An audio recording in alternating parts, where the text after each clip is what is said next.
Welcome back to Screen Scan. Today, we're diving into the 2019 film, Isn't It Romantic? Natalie, a fat single architect in New York City, hates rom-coms and struggles in the dating world. She's mistreated at work, except by two friends. Falling for a handsome new client, she gets mugged, hits her head, and wakes up in a rom-com where suddenly, she's the adorable heroine. Let's explore how this story unfolds.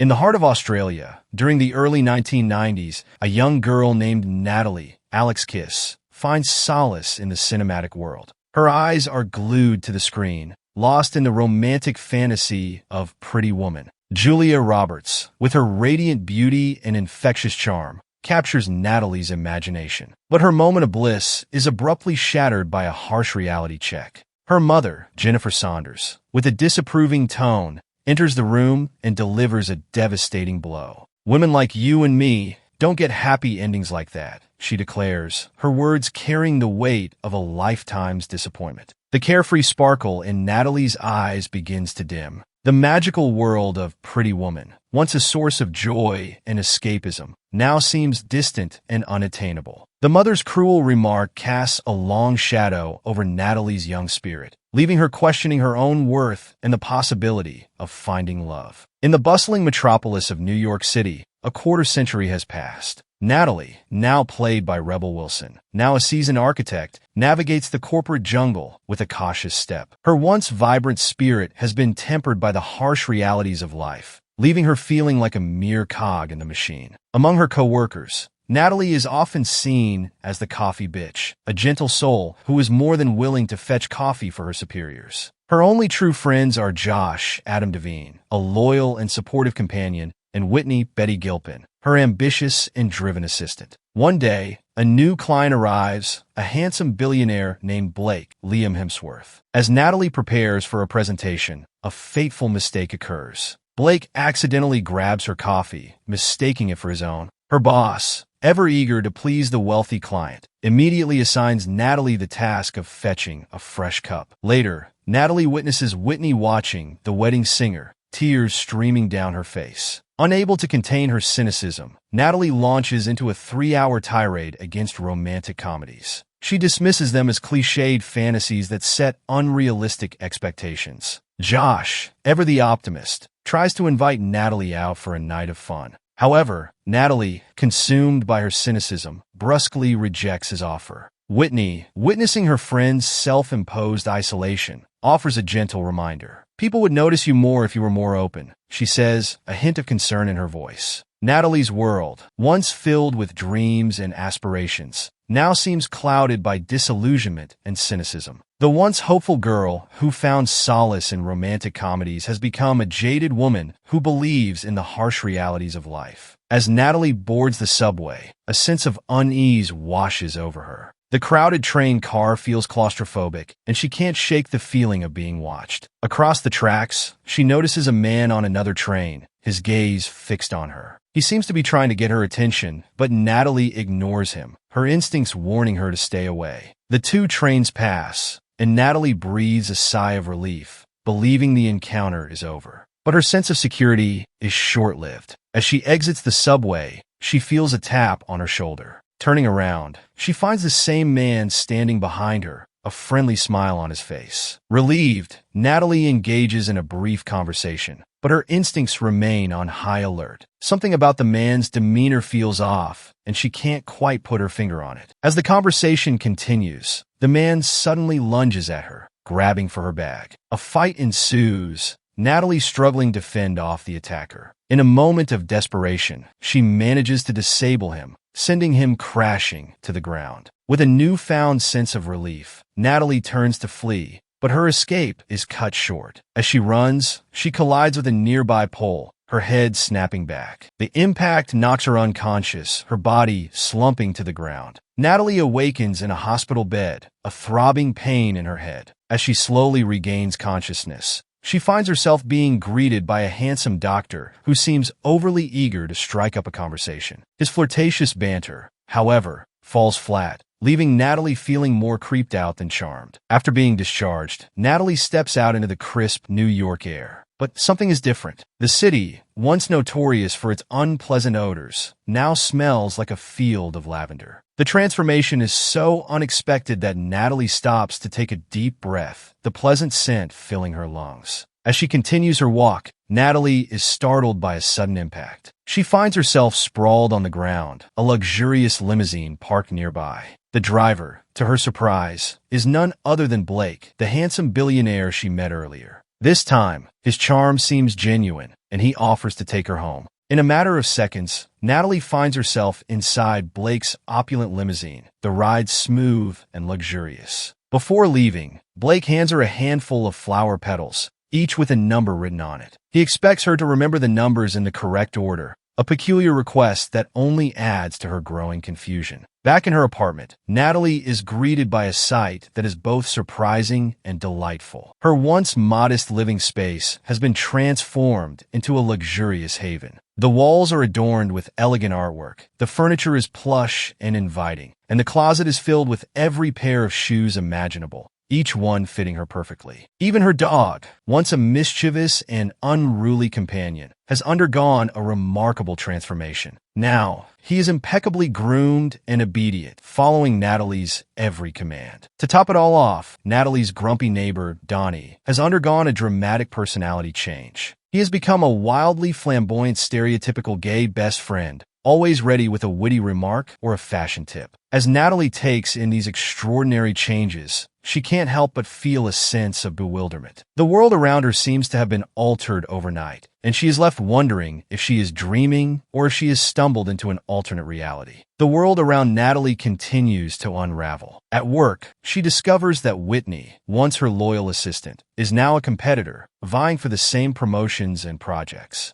The sudden shift in their relationship adds to Natalie's growing sense of disorientation. Seeking a moment of clarity, Natalie decides to take a walk with Josh through the park. As they stroll along, they witness a woman struggling for breath. Without hesitation, Josh rushes to her aid, his concern evident. To Natalie's surprise, the woman turns out to be Isabella, a stunning swimsuit model featured on a billboard outside her office. Josh, who Natalie had suspected of having a crush on Isabella, seems instantly smitten. A spark ignites between them, and they quickly strike up a conversation, leaving Natalie alone and feeling increasingly out of place. As she wanders through the park, Natalie's encounters become even more bizarre. She randomly trips over objects, seemingly out of nowhere. Strange, handsome men approach her, showering her with compliments. And to top it all off, people in the park are spontaneously breaking out into dance, their movements synchronized and joyful. Natalie's confusion reaches a boiling point. The events unfolding around her are so surreal, so reminiscent of a romantic comedy, that she can't help but draw a startling conclusion. She must be trapped inside a PG-13 romantic comedy. Desperate to escape this bizarre reality, Natalie attempts to undo the changes that have taken place. She tries to sabotage her career, alienate her friends, and even attempts to knock herself unconscious again, hoping to break free from this strange dream. However, her efforts only serve to creep out the men around her, further isolating her. As Natalie stands on the edge of a subway platform, contemplating jumping in front of a train, she is pulled back by a burly police officer named Officer Handsome.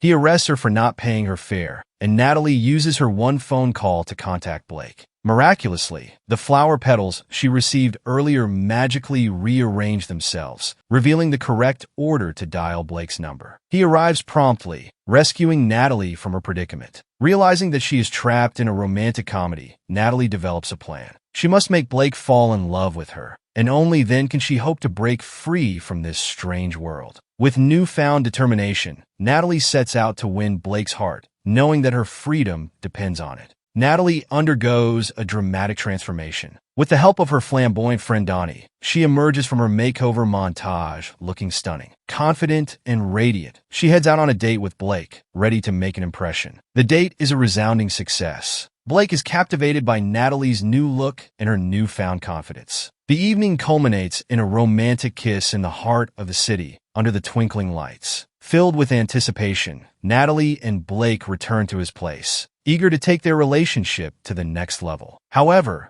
as they begin to get intimate, the scene abruptly cuts to the next morning. Natalie is disappointed but determined. She tries again, twice more, but each time, the scene cuts away, leaving her frustrated and confused. Despite her repeated attempts, Natalie remains unable to experience the intimacy she craves. Blake, sensing her frustration, declares his love for her, but his words offer little comfort. Natalie knows that his love for her is not enough to break free from the confines of this strange romantic comedy world. As Natalie grapples with her disappointment, a familiar face appears at her door. Josh, her loyal friend, arrives bearing gifts of Chinese food. Over a meal filled with laughter and genuine conversation, Natalie and Josh rediscover their connection, realizing that their friendship runs deeper than they had ever imagined. Their moment of camaraderie is abruptly interrupted by the arrival of Blake. His behavior takes a sudden turn, his demeanor becoming arrogant and dismissive. He treats Josh with contempt, causing him to leave in a huff. Natalie is caught in the middle,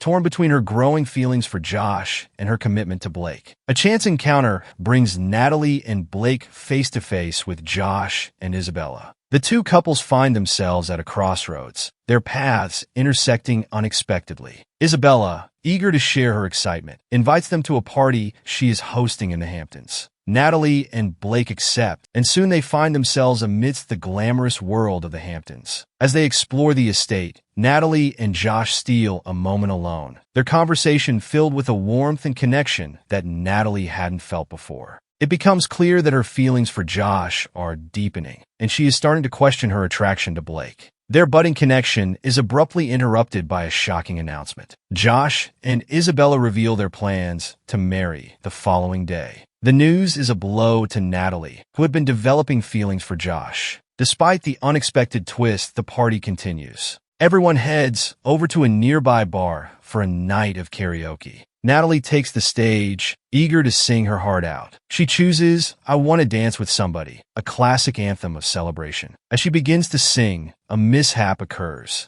The waitress accidentally unplugs the microphone, cutting off the music. Undeterred, Natalie continues to sing, her voice carrying through the bar. The crowd, initially stunned, is gradually drawn into the performance. One by one, people join in, their voices blending together in a harmonious chorus. What started as a solo performance turns into a full-blown musical number, a testament to the power of music and human connection. The morning after the party, Natalie wakes to a disturbing discovery. Blake is attempting to pass off her ideas as his own, claiming that she won't need to work once they are married. Natalie, however, is passionate about her career and refuses to be defined solely by her relationship. She breaks up with Blake, her heart heavy with disappointment. Upset and confused, Natalie seeks comfort from Donnie. He offers her words of encouragement, sharing his own personal struggles and triumphs. Inspired by his resilience, Natalie begins to see her situation in a new light. She realizes that her journey through this strange romantic comedy world has taught her a valuable lesson: self-love. With newfound clarity, Natalie decides to confront Josh. She heads to the church where his wedding is taking place, determined to speak her mind. As she stands before the altar, Natalie prepares to confess her love for Josh, believing that she can convince him to choose her over Isabella. However, as she begins to speak, she realizes that her true desire is not to win Josh's love, but to embrace her own worth. Natalie delivers a powerful speech, expressing her gratitude for the lessons she has learned and her newfound appreciation for herself. She leaves the wedding, her heart filled with a sense of peace and empowerment. As she walks away, Natalie decides to steal the brand new car that Josh and Isabella had planned to use for their wedding. However, her mind is preoccupied with her newfound self-love, and she is distracted. In a moment of carelessness, she drives the car headfirst into a wall, bringing her strange journey to a chaotic and unexpected end. Natalie awakens in a hospital bed, a sense of dread washing over her. The sight of the handsome doctor attending to her sends a shiver down her spine. She fears that she is still trapped in the bizarre world of the romantic comedy. However, her fears are quickly alleviated when the real doctor, an older man, enters the room and dismisses the handsome doctor as an actor preparing for a role. Natalie, relieved but still confused, pulls a needle out of her arm, a stark reminder of her recent ordeal. With a newfound sense of clarity, Natalie exclaims. The word echoes through the room, a release of frustration and disbelief. She has finally broken free from the strange world she has been trapped in. Running home, Natalie is greeted by the familiar sight of her cluttered apartment and her unruly dog. A wave of relief washes over her as she embraces the normalcy of her everyday life. Outside, Natalie encounters Donnie, who, to her surprise, reveals his true identity. Not only is he gay in real life, but he is also a successful weed dealer. Natalie, overcome with emotion, gives Donnie a heartfelt hug. Returning to work, Natalie reaffirms her friendship with Whitney, acknowledging the challenges they have faced but expressing her commitment to their bond. She also makes it clear that she needs to curb her habit of watching movies at work, as it can be a distraction. As she prepares to deliver a presentation to her boss and Blake, Natalie is filled with confidence. Her recent experiences have taught her valuable lessons about self-love and resilience. She presents her pitch for a parking garage for Blake's upcoming hotel, and both her boss and Blake are impressed. Finally, Natalie approaches Josh's cubicle, ready to have a heart-to-heart. She tells him that he shouldn't live in a fantasy,